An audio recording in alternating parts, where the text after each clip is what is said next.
Assalamualaikum warahmatullahi wabarakatuh. Apa kabar soleh semuanya? Ustaz doakan antum semua dalam keadaan sehat walafiat. Amin amin ya rabbal alamin. Dan semoga wabah COVID-19 ini cepat berlalu sehingga kita dapat melaksanakan pembelajaran seperti biasanya, seperti bertatap muka. Untuk kali ini kita akan membahas tentang makna Pancasila sebagai dasar negara dan pandangan hidup. Makna Pancasila sebagai dasar negara dan pandangan hidup.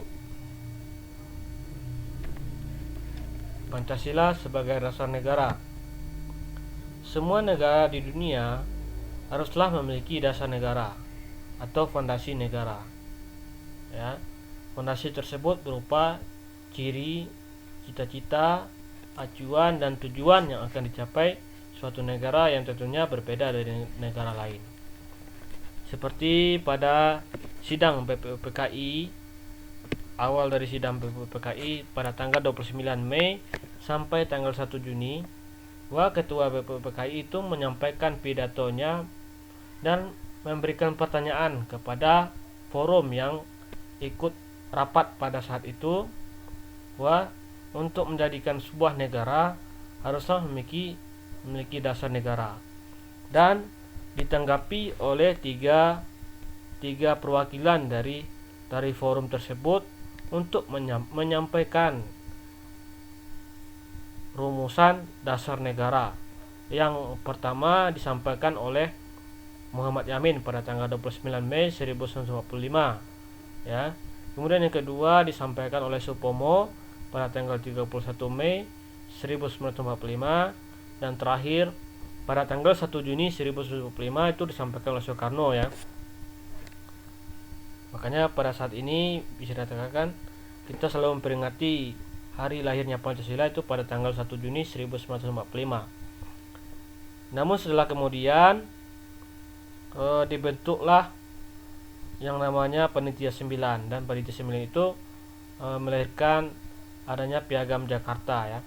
Piagam Jakarta, dan dirubah menjadi Undang-Undang Dasar 1945 pada tanggal 18 Agustus 1995 oleh PPKI, bukan BPUPKI, ya.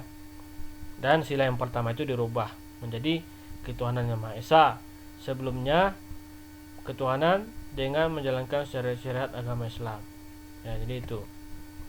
Latar belakang Pancasila sebagai dasar negara tidak terlepas dari sejarah perjuangan bangsa Indonesia mencapai kemerdekaan berlangsung selama berabad-abad. Kedudukan Pancasila sebagai dasar negara termaktub dalam pembukaan Undang-Undang Dasar Negara Republik Indonesia tahun 1945, yaitu berada di alinea keempat, ya, Pancasila. Dalam pembukaan Undang-Undang Dasar Negara Republik Indonesia tahun 1945, alinea keempat terdapat rumusan Pancasila sebagai dasar negara.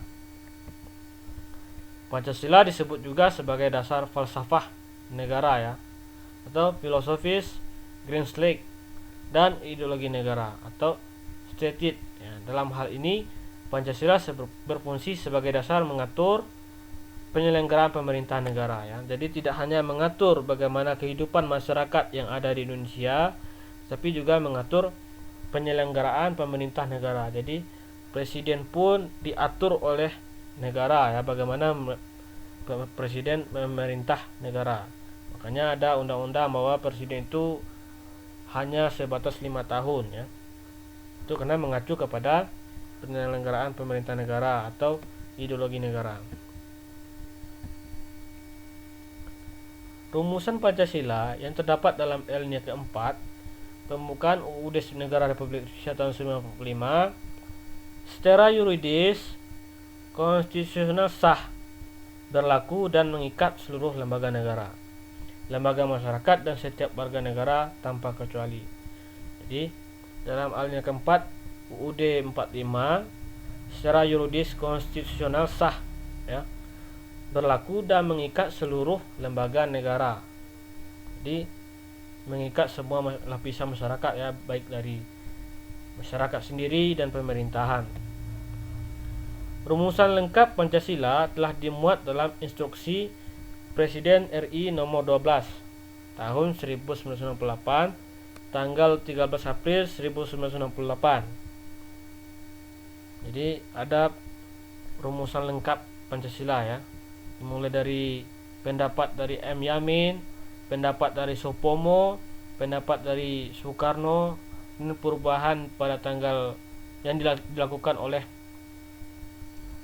Panitia 9 dan perubahan yang dilakukan oleh sidang PPKI pada tanggal 18 Agustus 1945 itu semua lengkap dimuat dalam Instruksi Presiden RI nomor 12 tahun 1998 tanggal 13 April 1968. Nah, semuanya bisa untuk melihat di Google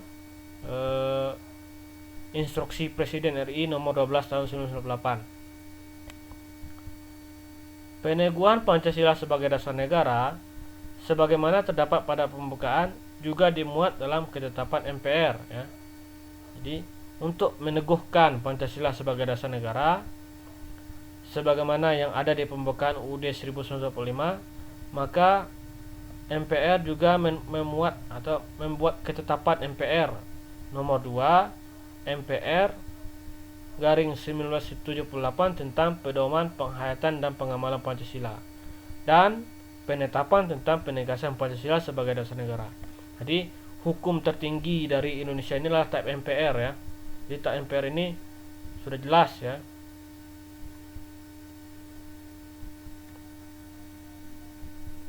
Jadi tidak ada yang bisa mengalahkan TAP MPR untuk merubah dari dasar negara kita. Selain itu, juga ditegaskan dalam Undang-Undang Nomor 12 Tahun 2011 ya, tentang pembentukan peraturan perundang-undangan bahwa Pancasila merupakan sumber dari segala sumber hukum negara. Jadi, segala sumber-sumber hukum yang ada di Indonesia itu harus bersumber pada mengacu pada Pancasila ya. Baik dari hukum pidana, hukum perdata, hukum agama, hukum perkawinan misalnya.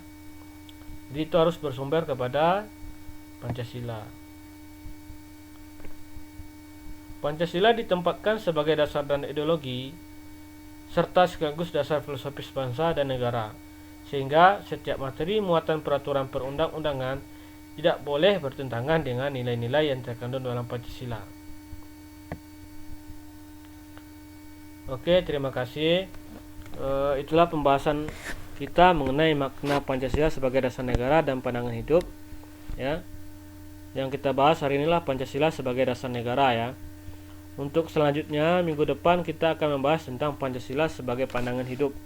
Ya, mari kita ucapkan alhamdulillahirabbil alamin. Ustaz akhiri dengan mengucapkan assalamualaikum warahmatullahi wabarakatuh.